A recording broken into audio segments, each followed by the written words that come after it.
3, Don't worry 2, about it. 1. We're live.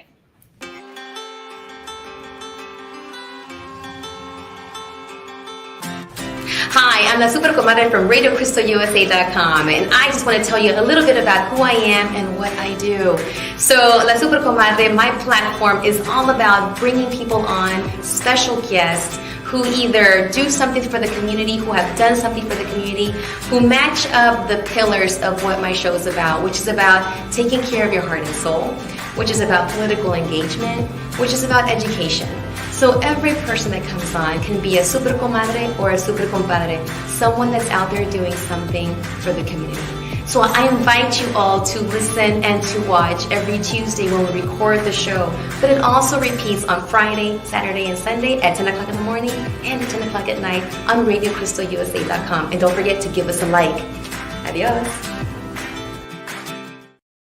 Hola, ¿cómo están? Y bienvenidos al show de la Super Comadre Claudia. We are here because, this platform is all about elevating stories, elevating amazing people, elevating journeys that are out there doing just amazing things to uplift and keep each other accountable, because we're going to talk about something that is super duper important on this week. So, I'm super excited to be here, and Liliana's behind los controles, always making sure that everything is connected, everything is flowing, everything is going. And we also have a train that you will hear in the background that sometimes comes through and agrees with what we say and cheers us on. So if we take a pause because of the tren, just know that we're coming to you live from SDC Studios and the Garcia family, Tony Garcia. Thank you so much for always opening up your doors and being part of this family and sponsoring this location with this amazing office. And along with the office, we do have a tren. So just know that every so often we may have to pause and let the train pass by. But until we hear that train, I just want to take the time for everyone that's here with me to I just want to say thank you for taking time out of your busy schedules, because today I want them to share their story about why they're running for the position they're running for, maybe a little bit of inspiration why you're running, your name, of course, and also the position that you're seeking, and then wrapping it up with why is it so important to get involved with voting. And if you have been following me in La Super Comadre Claudia show, I started at a time when there was a certain person that got into office that I did not really care for. And ever since then, La Comadre was always talking about, sí, La Comadre va a empezar a hablar con las votaciones. And I'm like, yes, I will always talk about voting, because from a very young age, my dad and my mom, especially my dad, was very big on making sure that I knew about voting, that I knew about becoming, registered and seeking and going into that voting booth.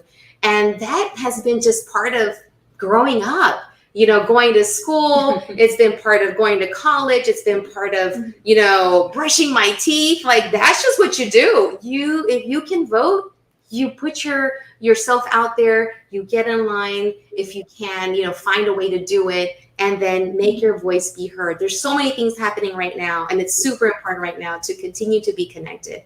But I wanted to bring on these amazing people around me who have stepped into the arena, either by volunteering or by working on a staff with other members that are elected officials, or serving their country, or being in the classroom, and just bringing their story to us. So I'm just gonna start with, how do I start with you? So Holly Vilaseca Flynn, just jump in there, a little bit about you, a little bit about your race and your inspiration as to why you're stepping into this arena.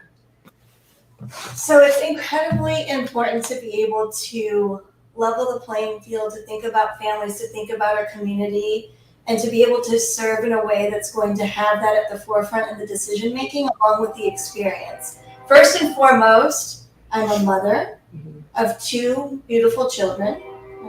I came to Houston almost 20 years ago as an educator, and Claudia knows that story a little bit more. And I had the opportunity to serve on the front lines with students in early childhood, which is incredibly important, building basic foundation in all different areas for development and for reading and for math. And that experience with me when I was a school board member for Houston ISD, I carried with me all the time.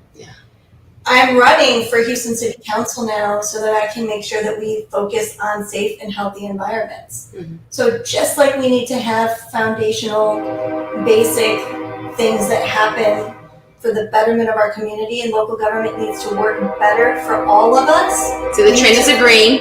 The Yeah. trend is agreeing. Woo! So jump on the train with Holly. Yeah.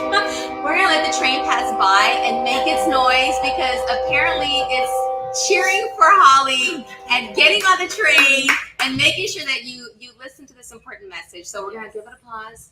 We are on the east side here of Houston, Texas, and if you're not familiar with the east side, get familiar. There's so many amazing things that go on here, especially tonight with Holly. So continue. Thank you. I was going to say, Joaquin, what are you used to saying? Welcome to the East End. It's a trumpet to welcome you. So just like we need to make sure that we're taking care of our students, if I was a classroom teacher or on the school board or a mother or a parent or a caretaker, we need to do the same for our citizens, for our community, for all Houstonians, and making sure coming to the front lines with as far as the decision making is concerned, right? And what it is that we're doing as far as policies, budgets, how does that align with making sure that we're keeping families first, that we're making sure that all Houstonians are getting what they need out of their local government, and that we have qualified, experienced candidates, as all of us are here with you today, are focused on that. We need to make sure that we're fighting the good fight, that we elevate our voices, and that we bring those life experiences that we each carry with us to the table when we're making these decisions, to the horseshoe, right? And so it's incredibly important. There's some tough roads ahead, but there are opportunities, and there are opportunities that I'm willing to work on along with my colleagues here, should we be elected. All right. So we heard from Holly Flynn, Vilasecond. Make sure that you connect with her, follow her, like her pages, figure out how to support her. I'm going to jump over to, and this is a returning comadre. She's already a bona fide super comadre who's been out there in the trenches doing the work. And I'm going to bring it over to our next guest, who is a returning super comadre as well. So tell the audience again who you are, your inspiration, and your race. So my name is Patricia Reyes. I am running for City Council at large, position 1. There's 7 open seats currently, and position 1 is open. The incumbent is termed out, so it's a great opportunity to see a refreshing face with 20 years of experience in accounting. The time is right for me with my knowledge and expertise in accounting, with the budget that we're facing, the fiscal responsibility that we're going to be asking the hard questions, making the tough decisions this upcoming budget year. For me, public safety is number 1. We must maintain our public safety. Our first responders should have the resources and materials they need in order to do their jobs. Also, infrastructure for me is another top priority. For me, transportation system needs to be top notch. Our roads need to be drivable. And we have to work on expanding some type of a public safety transportation that is that makes sense in our community, based on the fact that we are dealing with floods, we're dealing with hurricanes, tornadoes.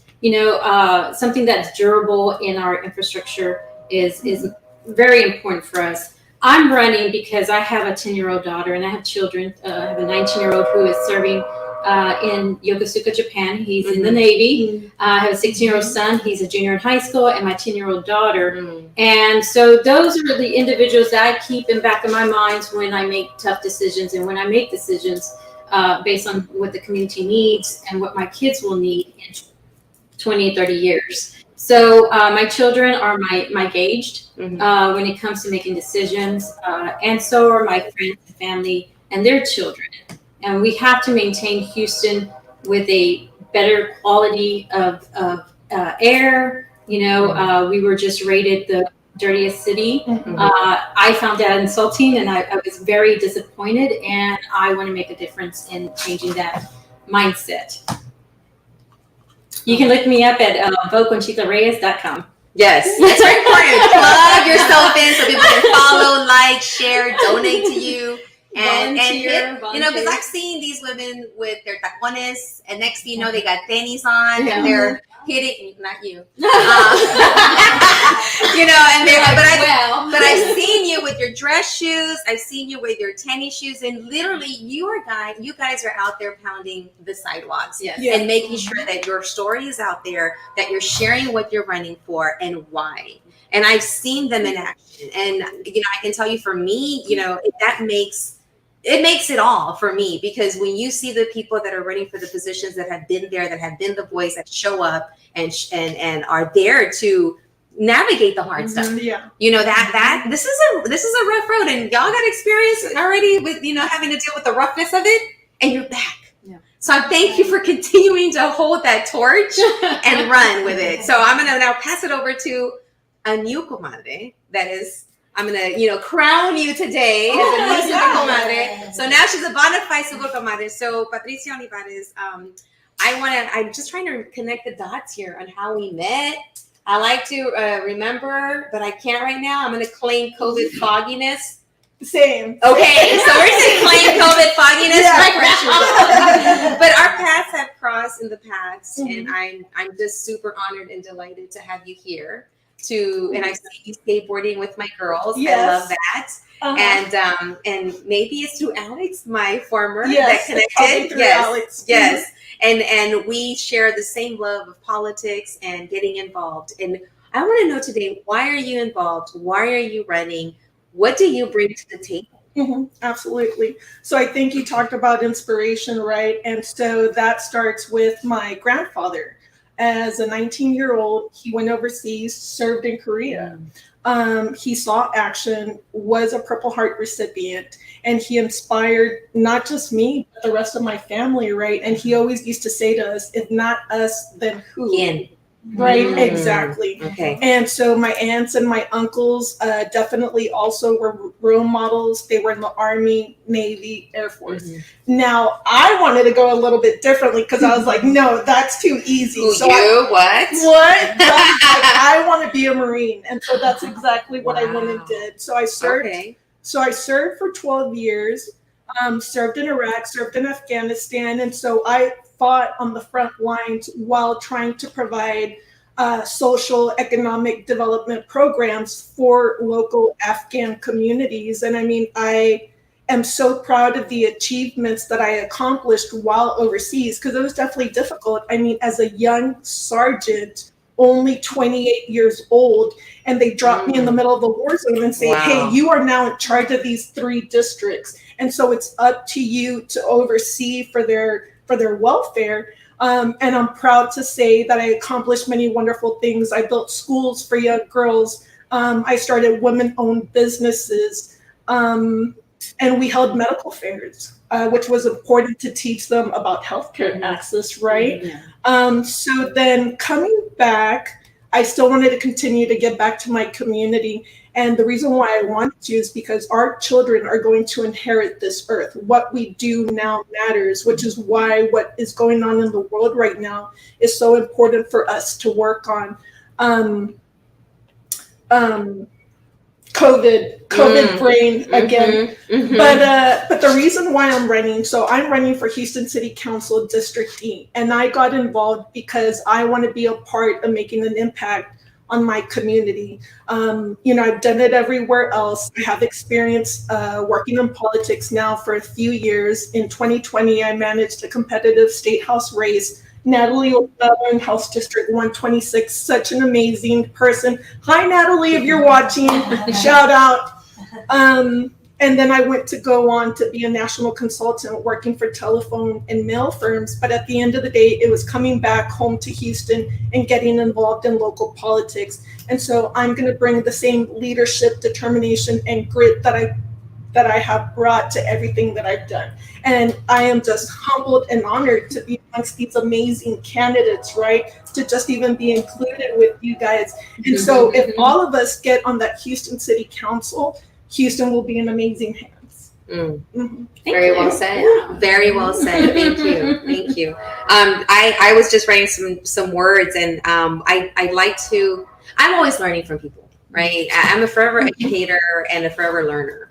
And one of the things that I'm learning today is just the constant message I keep hearing is children, service, experience. So thank you for bringing all of that. Thank you.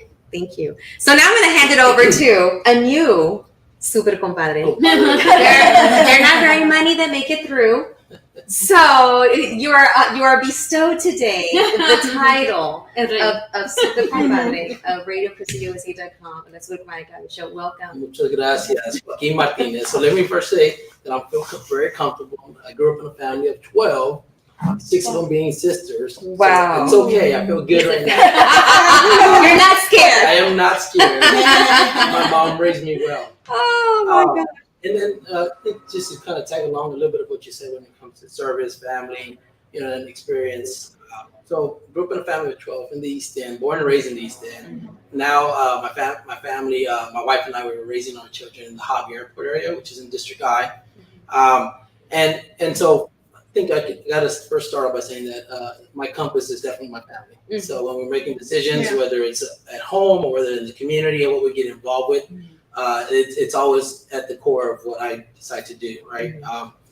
And so speaking to the experience part, some history of what I've been doing for the past 20 years.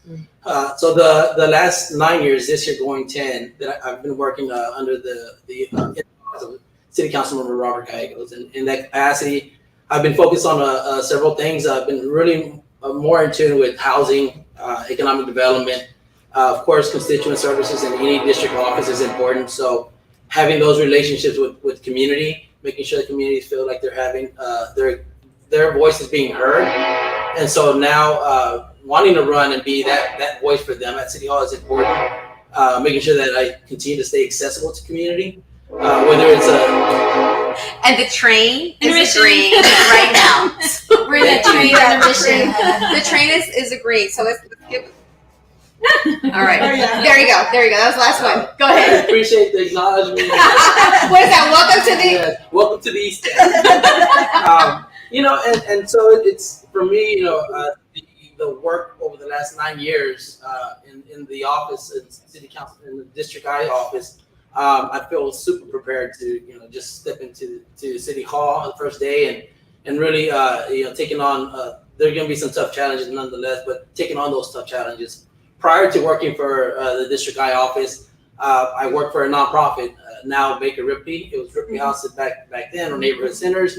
I was managing youth programs. I was working on intergenerational programming with parents and children, and focused on education specifically, but then just really also looking at just a holistic, a relationship with families and communities and how they can stay civically engaged. And so, though that service area overlaps the District I area. So for 20 years, over 2 decades, I've really been hands-on working in the community. So I'm very fortunate and blessed to have that relationship with community, that experience, and then been doing this for so long now.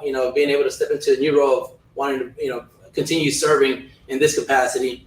And there's been a couple things that have been highlighted by the Super Comadres. And I think day one, I definitely want to make sure that we're focusing on departments, right?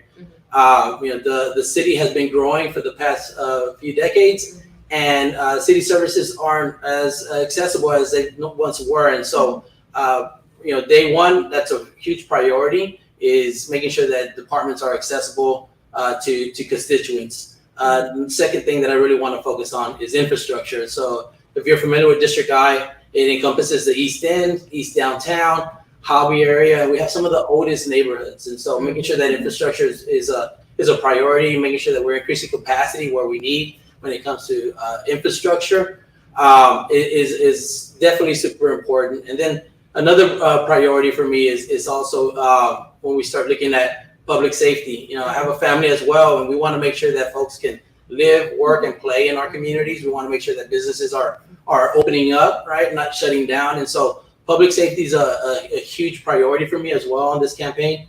And the experience and relationships that I have currently, whether it's endorsements by Constable Trevino or endorsements by Constable Jerry Garcia, making sure that we're leveraging resources, whether at the county or at the city.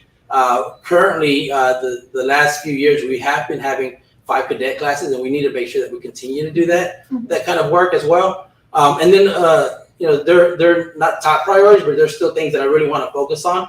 That honestly can help our city continue to grow, right, and make sure folks have a part in what we call community. So housing, right, making sure that folks have affordable housing options, specifically in the East End, where we've been seeing a lot of gentrification.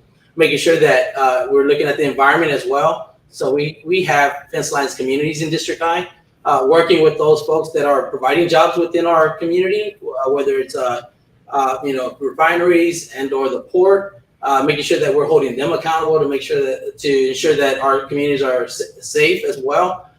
And then finally, even though we don't have any jurisdiction, and I know we're going to be talking about this a bit more, education, right? What role does the city have when it comes to ensuring that our kids are being educated as well? And so whether it's infrastructure around a school, making sure that there's after school funding that we can allocate towards them as well. And so just super excited. I feel like I've been patiently waiting for this opportunity,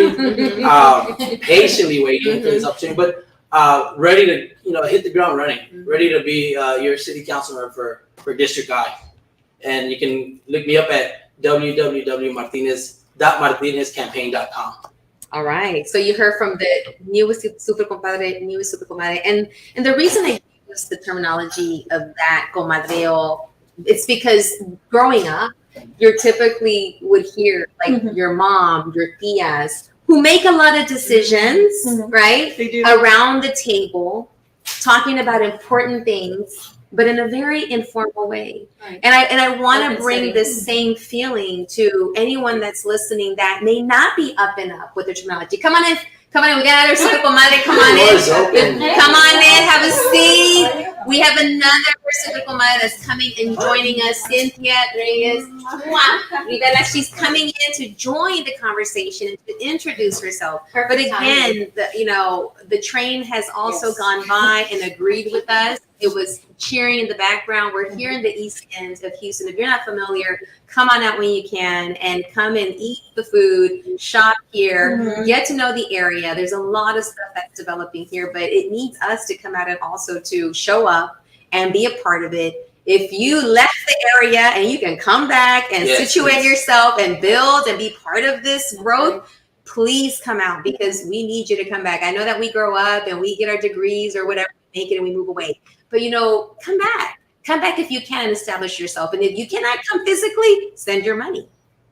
Come on over, buy some tacos, buy some, be part of the amazing rebuild that's happening here. And also to rediscover what's always been here. The people have always been here, like Ente has always been here, establishing themselves. And it's time to make sure that we shine the light on them, shine the light on ourselves, because we've always been here.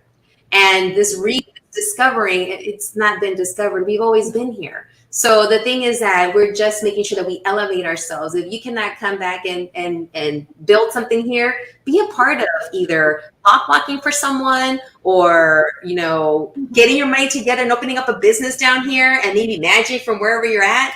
But invest in the people that are here and the children that are here, because right now we're going to touch on education a little bit because it's so dear to me as an educator and as a mom with anything, de otra cosa. Before we get into that, because I might start crying and I'm going to try not to, I'm going to hand it over to Cynthia.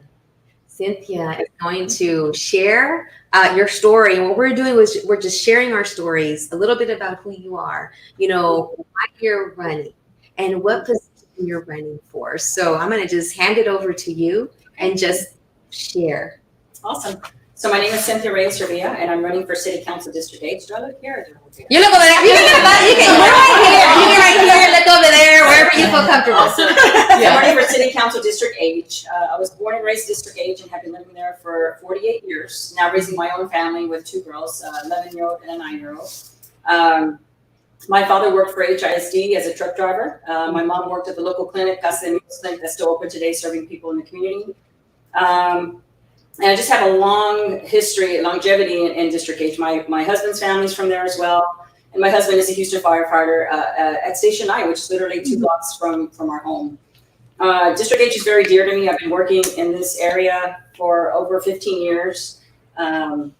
working in all aspects of community work, from education, that's very dear to me too, to infrastructure, to sidewalks, to food pantries, to crime, to implementing local city ordinances, Chapter 40, Chapter 42, idling ordinances, working with local community members against air quality issues. So working with local partners like Airlines Houston, our local our senator or state rep, just to find the loopholes. Where can we close those gaps that the community is finding, where it's making it harder for the community to have healthy communities. And what I mean by that is just that these recycling companies that we have in District H. We have metal recycling, cement batch plants, we have Superfund sites, you name it, we have it.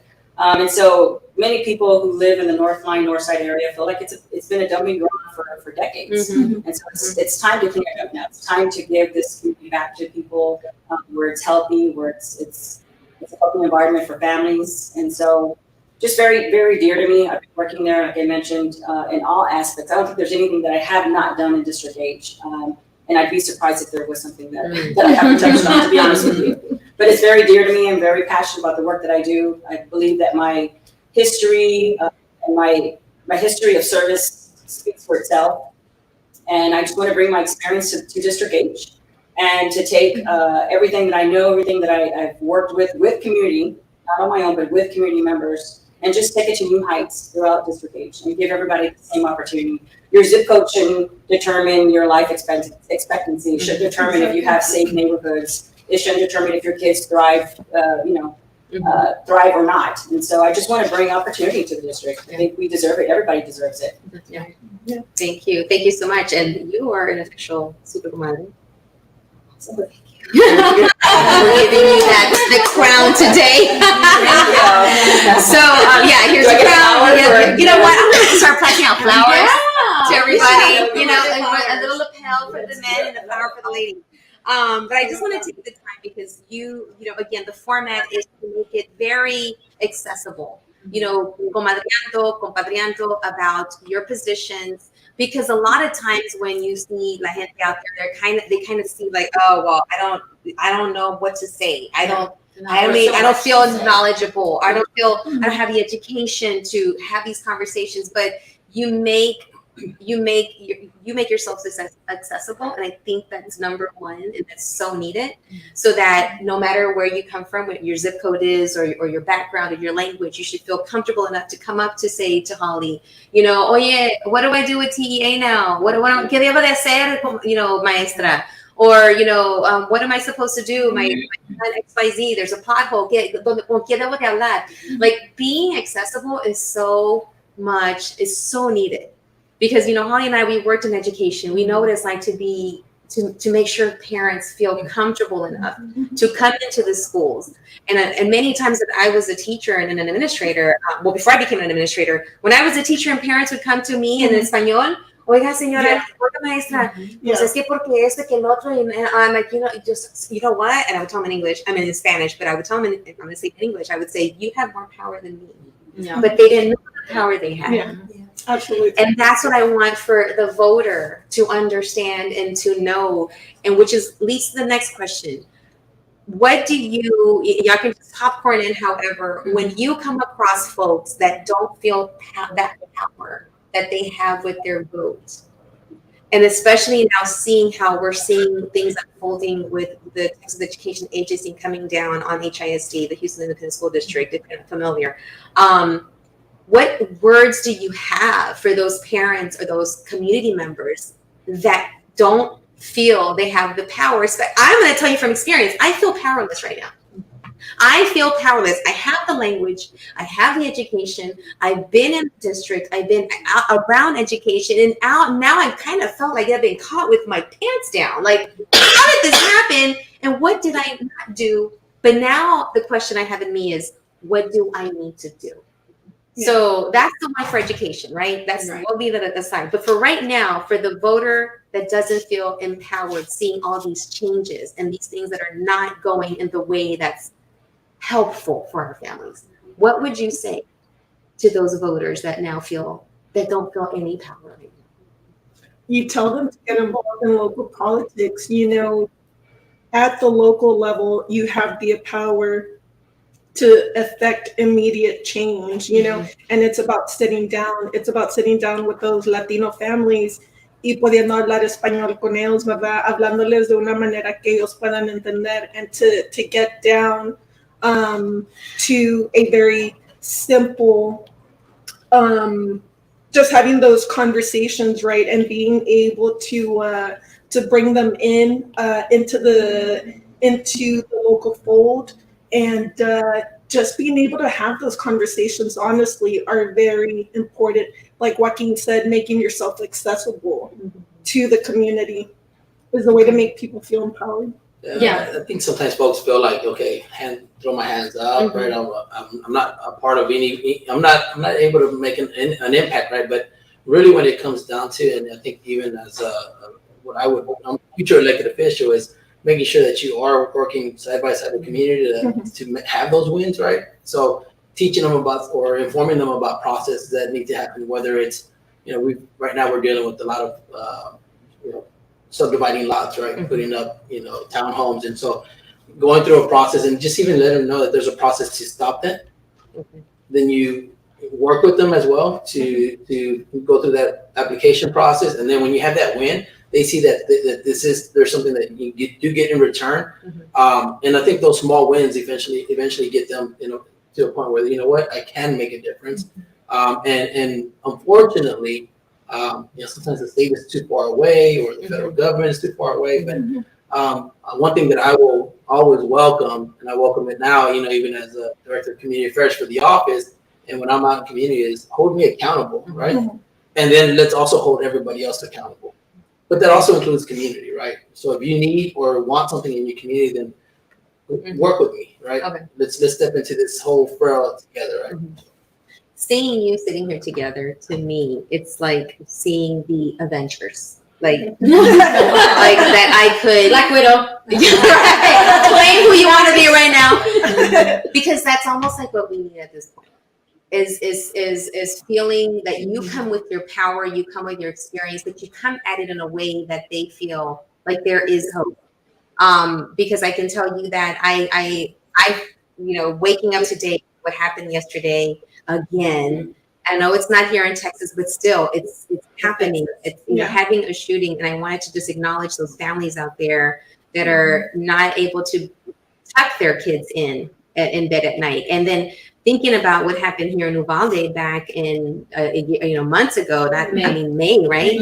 And thinking about how can we make sure, like you said, that we feel empowered enough and not lose hope that something has to change. How can I be involved? And thank you for sharing to figure, that being part of it, being accessible, and then how do we turn that into a vote? That is where, how do we not lose momentum and turn that sentiment into action, into a vote, into making sure we truly have individuals that are there for us to vote. That is where I'm at, because now, I don't know what to tell my kids. I don't, my daughter has been pulled in a wagon in demonstrations and protests before they could walk. Okay. Right. And I was throwing Hershey kisses at them because that's the only way I could keep them from crying and being upset while we were doing the women's march. While we were doing immigrant right march, and they were babies. They were like barely out of diapers, and I'm pulling them in a wagon with water and toys and protesting, and then making sure we vote. And now my 14-year-old said, "Mom, we've done all this, but look what's happening."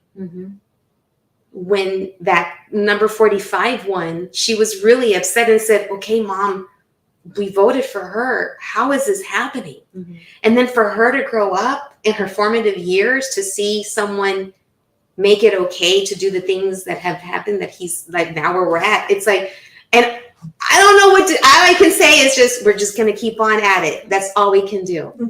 Now she comes to me and says in school, there's kids that are making jokes about being illegal and y'all come over and all y'all do is take jobs, and she has to defend herself and say, well, I was born here. Now I have a 14-year-old that I have to make sure that she is able to defend herself, in spoken, right? And then I'm like, oh my gosh. And so now it's like, I all I can say is, we're just going to keep voting. Yeah. We're just going to keep telling people that that's not right, that that's uncomfortable, that's not right, that's false information. Yeah. But it hurts me that after all these pounding the pavements and pulling them in a wagon and throwing and dangling candy in front of them so they can hang in there another hour, I'm still holding on to hope. And It's this right here Mm-hmm. is my hope. Yeah. Absolutely. Well, it was like Sunday. I was at Mass and got to see Dr. Ruth Simmons. And she says, we did all this before. We fought the fight.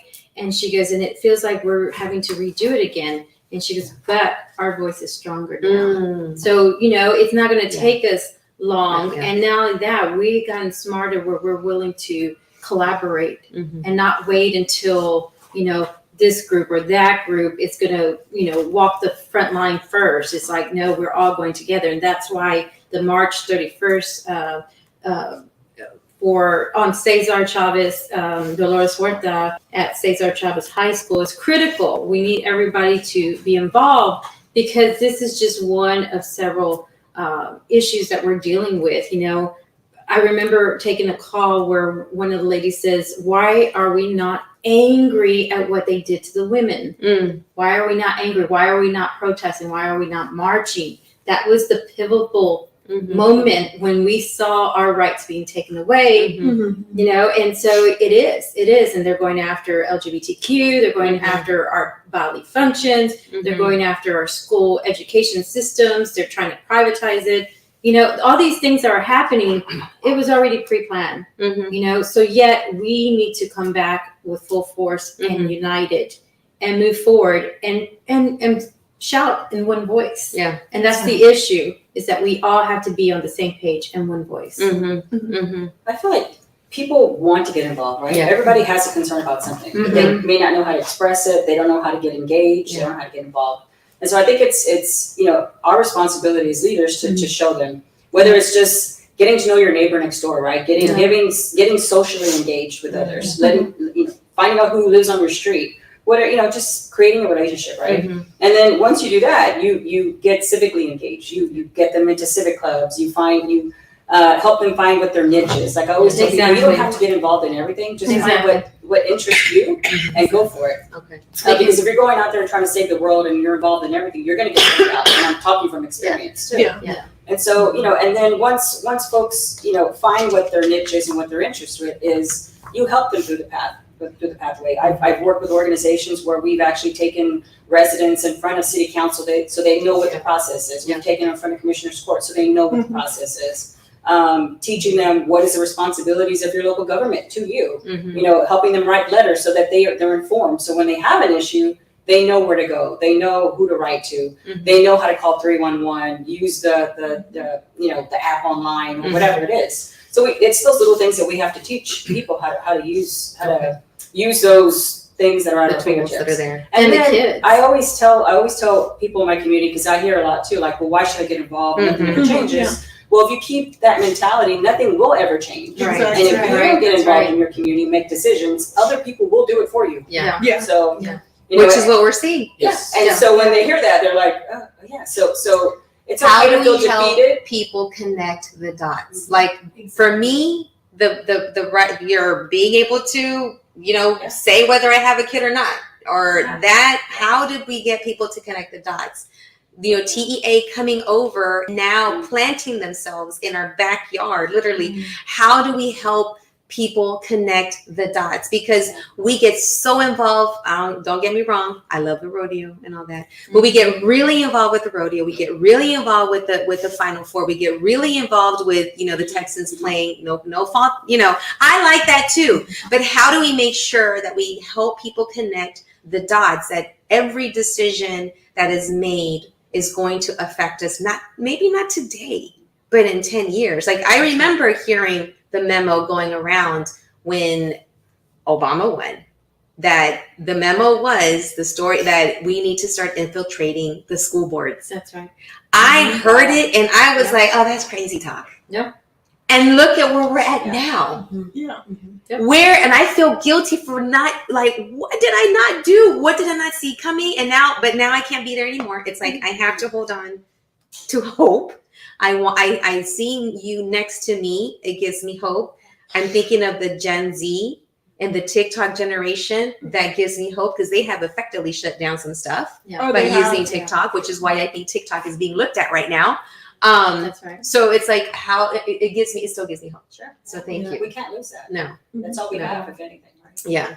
We Yeah. really do need to bank on hope. We need to lean in on it more. We need to Mhm. find commonalities where if it is small talk, if you want to, but significant talk on your way to school, walking the kids to school, Mhm. picking them up. Hey, what's going on here? Hey, did you notice that they changed this? Oh wait, what does that mean? I don't know. Let's find out. And trying to lean in on a mentor, build something that again is going to be focused on community, getting information, the education piece to how to organize, how do I lift up my voice? Really, what we're seeing here, does it matter to? I don't know, but if you've heard something 10 years ago and now we're seeing something come into action and all these different layers of government, how they work and why my voice and my vote matters today, incredibly important, right? A lot of people don't know with some of this, I will pivot a little bit to the HISD takeover stuff. This legislation has been happening at the state level for 8 to 10 years, right? And so every 2 years there's a legislative session and there's been opportunities to chip away at public education in some way, shape, or form to try to start to destabilize things. And then put that on top of some other dynamic things into the mix, and here we are today, right? And so understanding what that process is, how does that impact me locally? What's my, a lot of it's hard to understand because we have federal laws, we have state laws, we have local ordinances, right? We have lots of different layers. And so how do we understand how each one of those layers impacts me and how do I get involved at changing them, right? Or advocating, organizing and building opportunities to do that because unfortunately, some people see that as a threat. That's why we're in this place where we are today. If there is some disagreement. So making sure that we do educate, build relationships, on trust, on these emotions that are real and impact and being able to figure out ways to change. I almost want to see, and how do we get that conversation or the comadreo going? Like, you know how we get together and we talk about, oh yes, ¿cómo te fue over the weekend? I saw that you went to go see blah, blah, blah. How do we say, oye, did you hear about XYZ down at the city hall or So it really comes down to, it really is a simple conversation, right? And it's being open to wanting to have those conversations. And to what Holly was saying right now, folks don't know the difference between state and county and flood control and TxDOT and city. And so we bear that responsibility to be able to, and I've been on phone calls with constituents and sometimes it's a 30-minute conversation, 45-minute conversation, but you have to be really willing to invest that time to make sure that those individuals understand, because and a simple conversation that could be an hour long, they appreciate it, you understand, now I want to be more engaged and involved. Right? And so at the bare, kind of root of everything is just making yourself accessible, and I think everybody here said that they want to do that, making sure that you are willing to have those conversations with individuals and empower them, right? Right. So it's not like I'll do it for you, but because one thing I tell folks at civic club meetings is, if there's an elected official that says they can come in here and say, I'll take care of all your problems, they're lying to you. And it really does take community. Folks that are in positions, that are privileged to be in these positions to influence as well and make decisions. It takes that kind of community to really kind of push forward. And you really need to start seeing more folks. We really should be requiring more of these elected officials to be the same way. So we talk about the state, right? Who pushed that bill?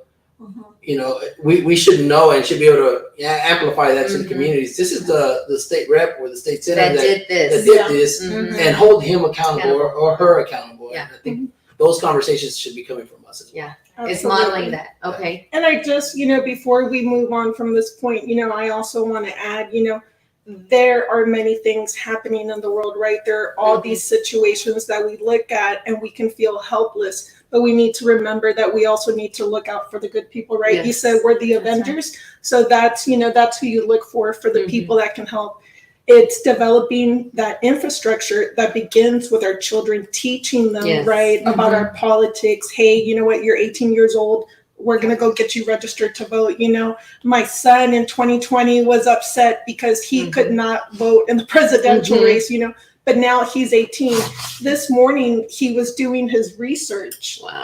And he's like, hey, I know who I'm going to vote for, right? And I think as parents, when we're talking about Gen Z, I mean, they are absolutely amazing people, and they are going to eventually inherit this country, Yes. this earth, and it's in great hands. Yes, it is. When we only have a few minutes to wrap up, but I want to say, piggyback on that right now, is why connect the dots.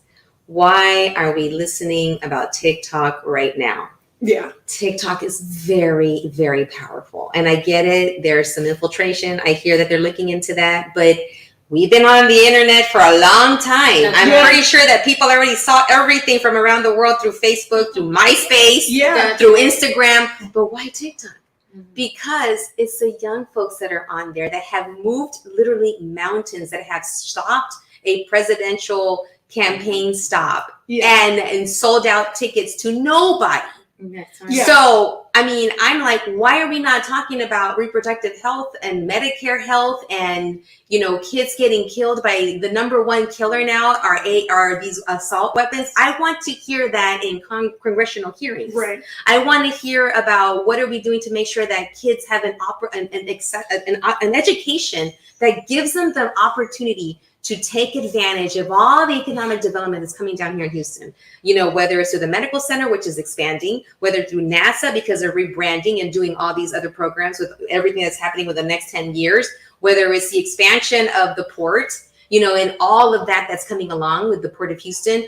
I want to hear that. And I want to make sure that, because I think a lot of time, I'm connecting the dots, you throw out some stuff to keep people busy while other stuff gets done in the background. And connect the dots. Dicen pajarito, pajarito, something they're grabbing your attention to focus here while they're doing something over here. Yeah. Don't get distracted. That's all I want to share with the viewers, with las mamás especially that do a lot of work. Not to take it off on you, but the moms that come together and they talk about their weekends, their comadreos, the quinceañeras coming up, or the birthdays, or the things that they're planning. It's like almost taking voting to that level. Let's plan like a comadreo over that. Let's get together and take the kids with us. Like, put it into our world the way we celebrate everything else we celebrate in our called Jolt, culture. and they'll go and do voter registration at your quinceañera. So I'm I'm gonna bring them to my quinceañera. I have two coming up back to back. So I know, right? I can't believe I got quinceañeras now. So I got one on the way, and I got another one the following year. Already got to save the date, so I'm RSVPing right now. Everyone's gonna get the save the date, so it's October the 28th. The Avengers will be there, and they're gonna be passing out voter registration cards. That's how we're gonna do this, because it's. And I want to include. I've always disliked when people would say, "You don't want to talk about politics. You don't want to talk about religion. You don't want to talk about your salary." Well, why the hell not? We need to realize that if you sit at the Texans game, that's politics. That's politics. There's a reason why they got that stadium. There's a reason why we got that team. That's politics. When you're sitting at the bar having a drink with your friends, comadreando, and you start bringing it. I don't want to talk about politics. Well, sitting in that bar, and how the person that got the money to open up that bar, that's politics. Yeah. That's right. The amount of alcohol on your drink, that's politics. So I want to constantly always connect the dots that you cannot leave politics out. It's not going to stop messing with you, so you need to start messing with politics. Exactly. Right. Yeah. Exactly. They're the I love it. It's like Ann Richard says, you can be at the table or you be the menu on the menu. There you go. Yeah. There you go. I just want to be at the table eating while I'm eating. Comadre, can you hear me, comadre? ¿Cómo estás, comadre? We have Gina Vanessa asking, how does the city plan on making East End sustainable for small business what are the directions of rebuilding and attracting growth? Good question. So who wants to take that one? So this is actually something that I would love to work with Joaquin on, because he is from the East End. A lot of people don't know, and we were talking about this earlier with your daughter, how we've skateboarded together. The East End has a huge skateboard culture and history.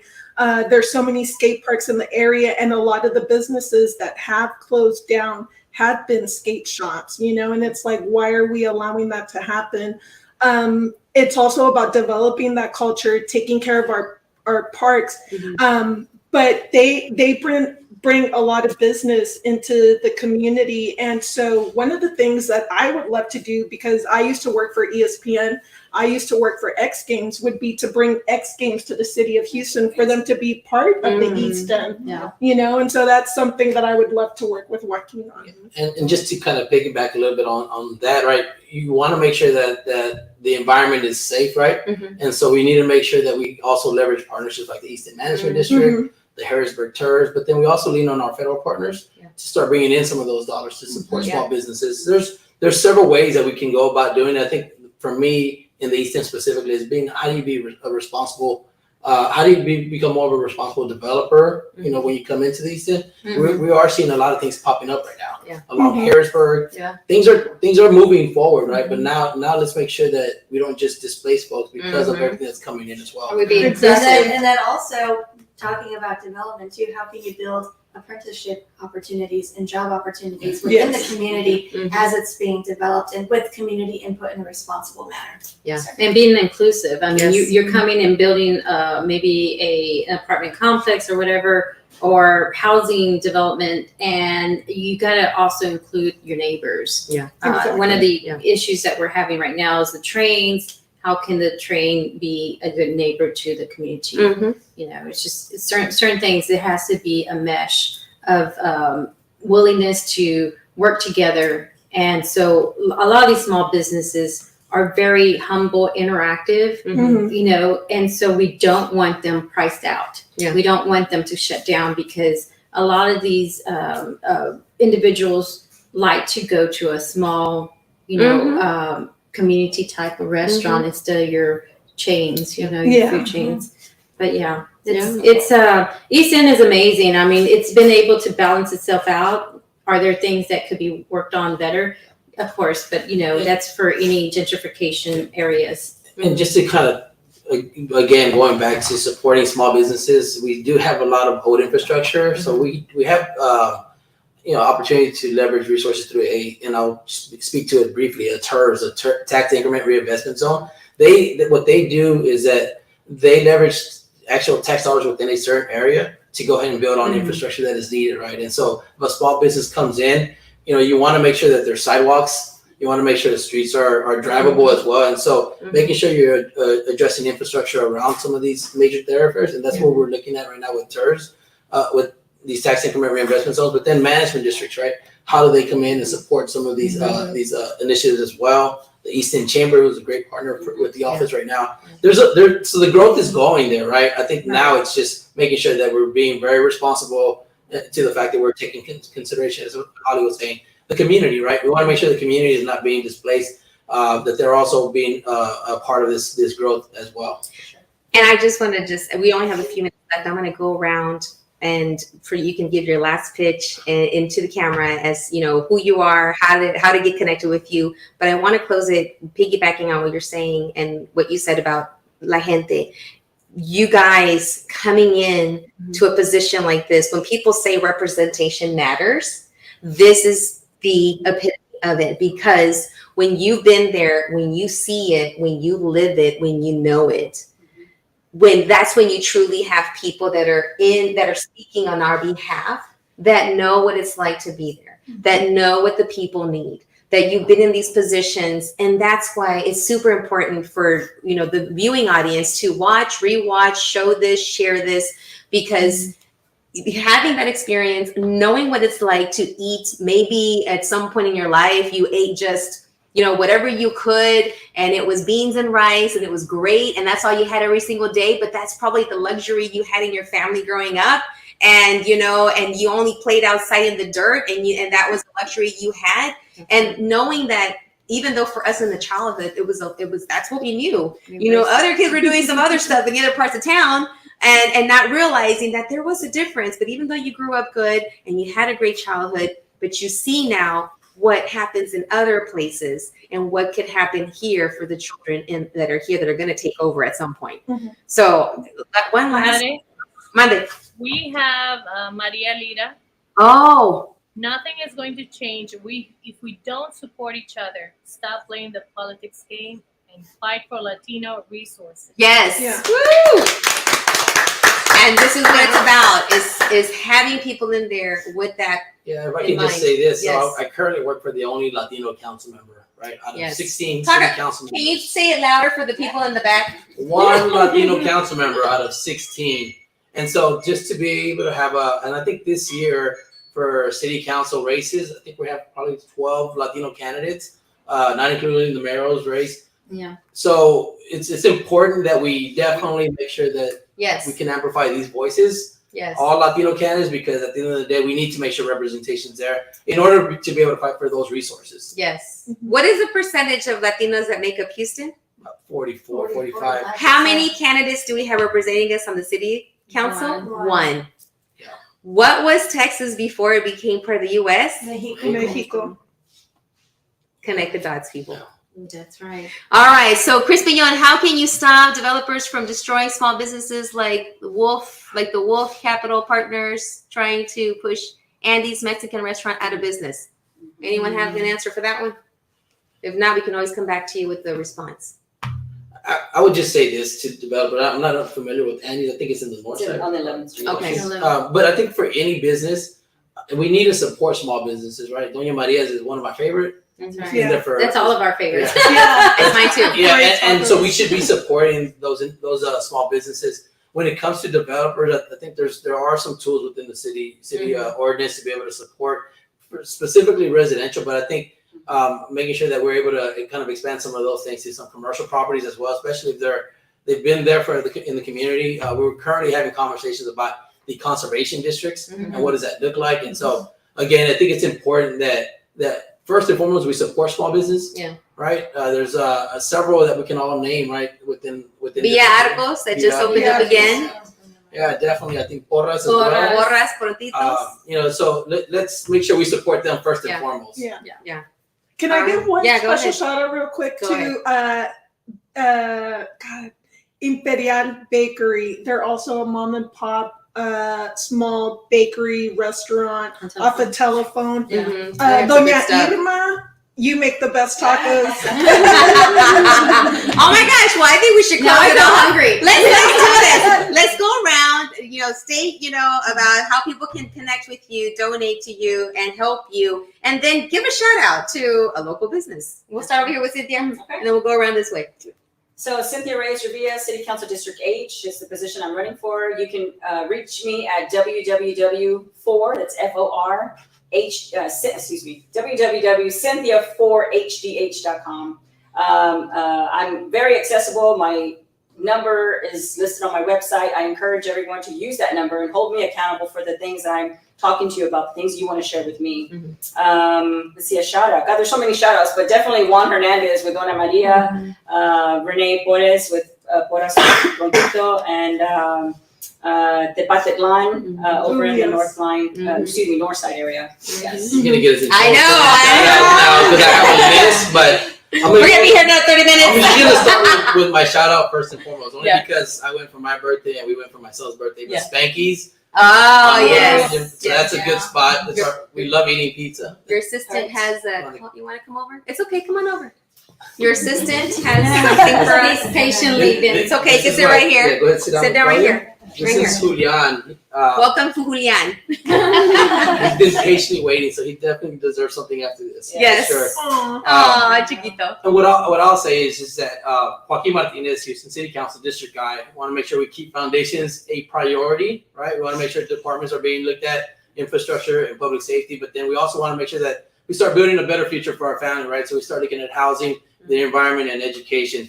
And what I was in with as well is my website, martinezcampaign.com. I'm I'm looking forward to really taking off November 7th, right? I don't want to go into runoff, so I'm going to need your support to make sure that happens. We all straight through. So again, Joaquin Martinez, Houston City Council for District I. All right. And then the assistant. And my assistant, Julian. Say hi.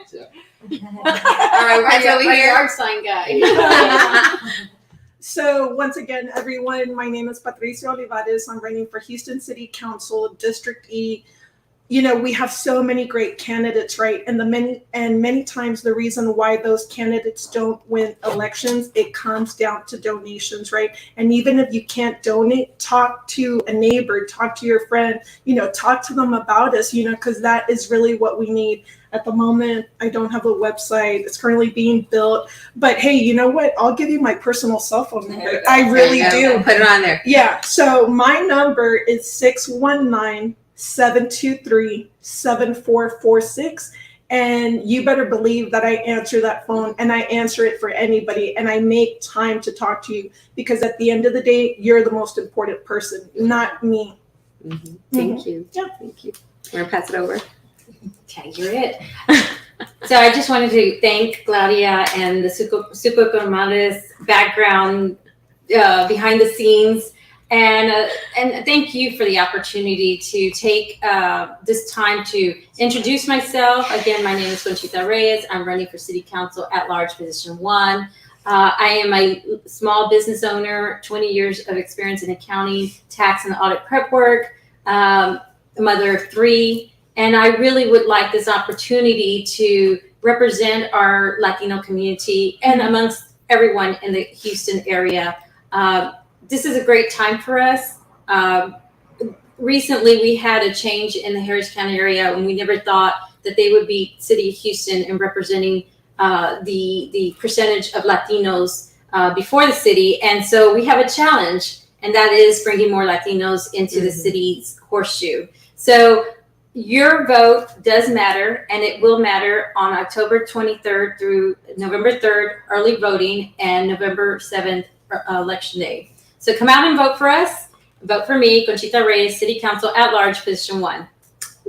Any shout outs, small business shout outs? Oh my goodness. Segundo Coffee. I'm a liquid diet person. So Segundo Coffee, Blanca's Cafe, Brass Tacks, you know, just Irma's, you know, restaurants. Mm-hmm. Oh, there's so many wonderful. I mean, we are the mecca when it comes to restaurants. And then the recent one, I went to go get some soul food, so Heavenly Choice on Cavalcade in the Fifth Ward area. So come out.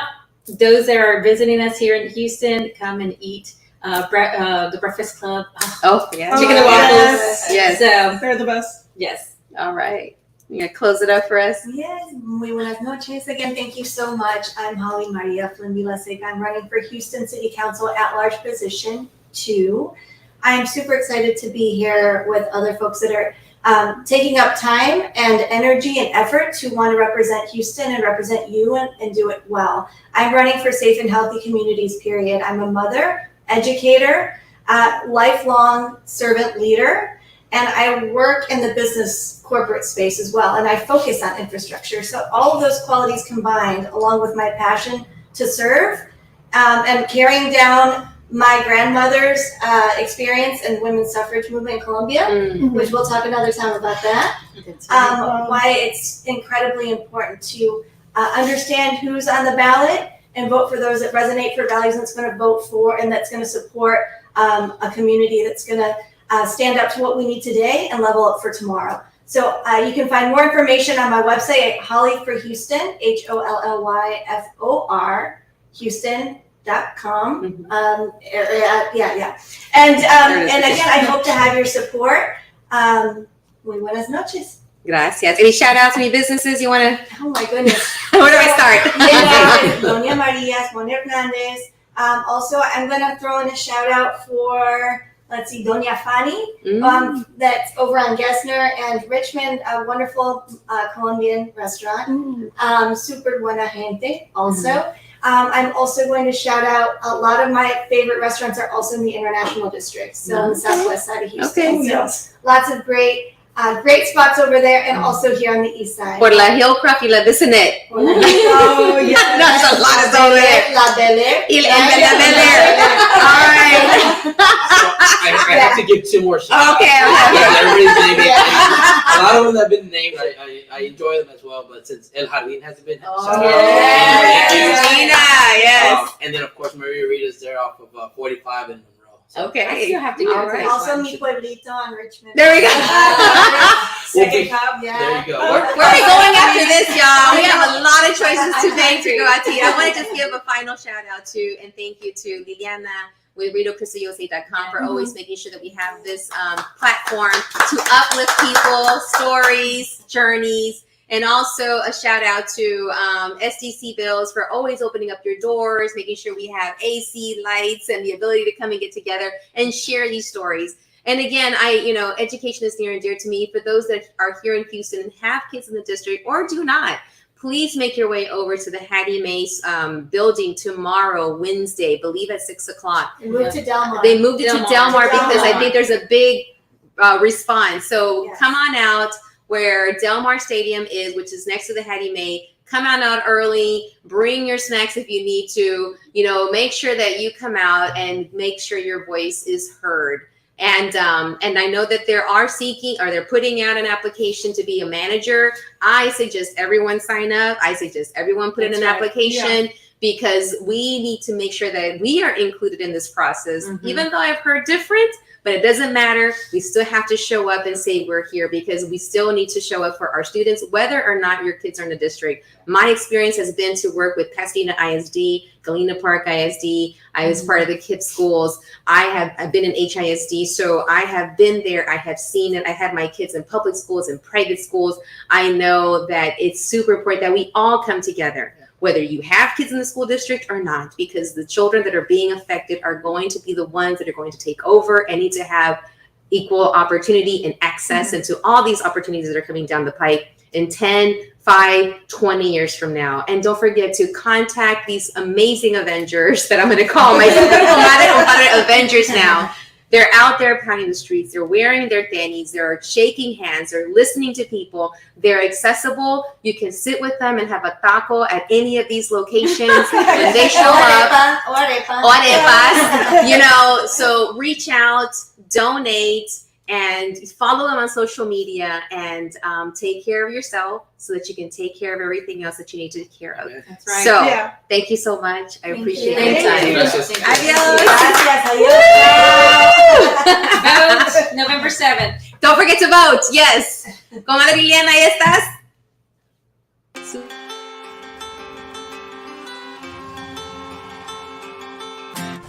Hi, I'm the Super Comadre from RadioCrystalUSA.com, and I just want to tell you a little bit about who I am and what I do.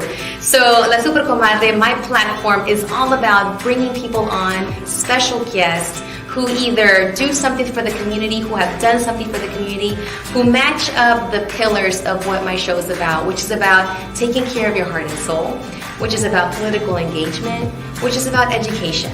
So every person that comes on can be a super comadre or a super compadre, someone that's out there doing something for the community. So I invite you all to listen and to watch every Tuesday when we record the show. But it also repeats on Friday, Saturday, and Sunday at 10 o'clock in the morning and at 10 o'clock at night on RadioCrystalUSA.com. And don't forget to give us a like. Adios.